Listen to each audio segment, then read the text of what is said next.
Batubalani is a song that I wrote 2022 pa.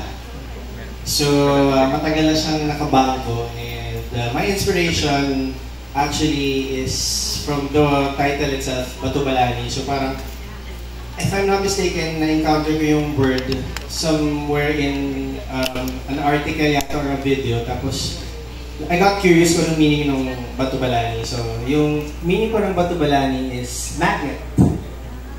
Magnet siya. So, Batubalani is a love song. So, if you guys listen to the lyrics, tungkol siya sa pag-ibig ng isang tao hindi kayang mahiwalay sa kanyang mahal. So, lagi siyang naghahanap ng chance na mapalapit sa kanya and hindi sila mapaghiwalay. So, it revolves around that.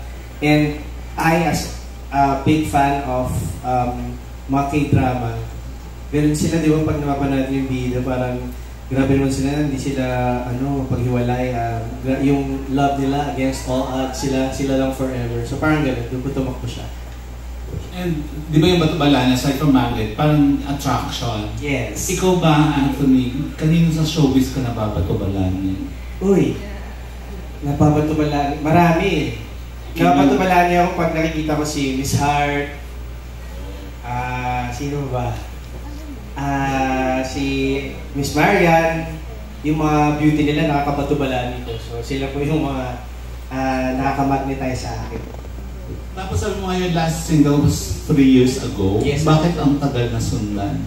Ano po kasi, yung 2022 ko kasi was my transition to theater. So nag-start po ako mag-rehearse ng ang huling El Bimbo the Musical, 2022 na po. So parang, as you all know, pag nasa theater ka, you focus on solely on that.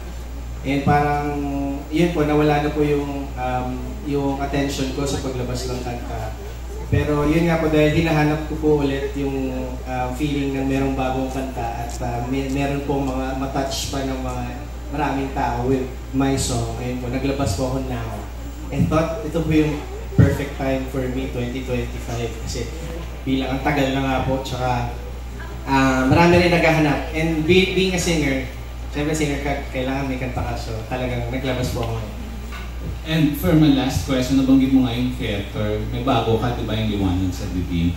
Pwede briefly kwento mo kung ano yon at saka ano ang fulfillment na nakukuha mo in theater acting na hindi mo nakukuha basta lang sa singing? Yun po. So, ang Liwanag sa Dilim po, sa totoo lang, hindi pa po ako informed kung ano po yung mga details na pwede kong ilabas.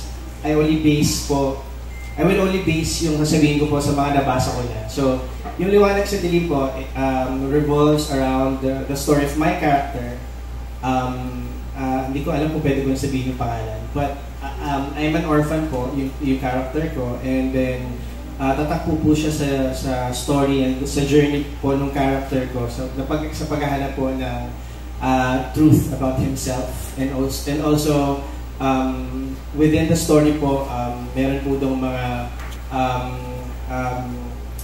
story about sa pakikipaglaban sa mga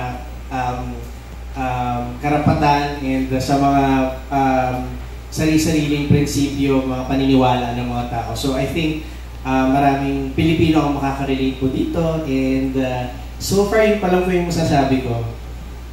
Yun pa lang po yung pwede ko ma-share.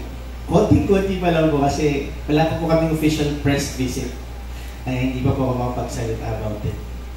And also, ayoko po kayo spoil sa mga manonood po. Pero ang masasabi ko lang po, dahil nga po ito ay isang Rico Blanco musical, dun pa lang po sa mga songs na kakantahin namin, we have 23 of Rico Blanco songs from when he was in River Maya. So yun po yung gagamitin natin namin na makanta sa musical. So dun pa lang ang feeling ko, kapit na agad po yung mga manonood sa amin. Yun nga, yung fulfillment mo in theater acting. So yung fulfillment ko naman po sa theater, iba kasi I mean, when you're in theater, it requires a lot of hard work, patience, and also being genuine to your co-characters and to also being accepting sa lahat ng pwede pong i-feed sa'yo. So marami po siyang things na ma-fulfill ka kasi nagawa mo to na in the span of time, nakapag-memorize ka, nakapag-choreograph ka, you were able to give feelings na hindi mo basta-basta nabibigay on a normal day. And also sa singing kasi, it's just that one song that you have to interpret and give emotions to. Pero sa theater po, kailangan talagang bigyan mo ng buhay ang isang character and make people believe, yung mga nanonood po, na ikaw talaga yon and kasama mo sila sa journey na yun. So there's magic in theater po na I find very, very fulfilling and I'm very satisfied. Alam kong mahirap talaga eh. I mean, pagdadaanan mo siya ng mahirap, ina-doubt mo yung sarili mo, you will question yourself. I also struggled with anxiety when I first did theater. So parang, pag nagdaanan mo na siyang lahat, tapos nagpo-perform ka na and you've done a 2.5-hour show ng dire-diretso, walang cut. Ang sarap sa pakiramdam, lalo-lalo na po sa curtain call. So, ayun po. Those are the feelings na hindi ko makukuha with just singing po.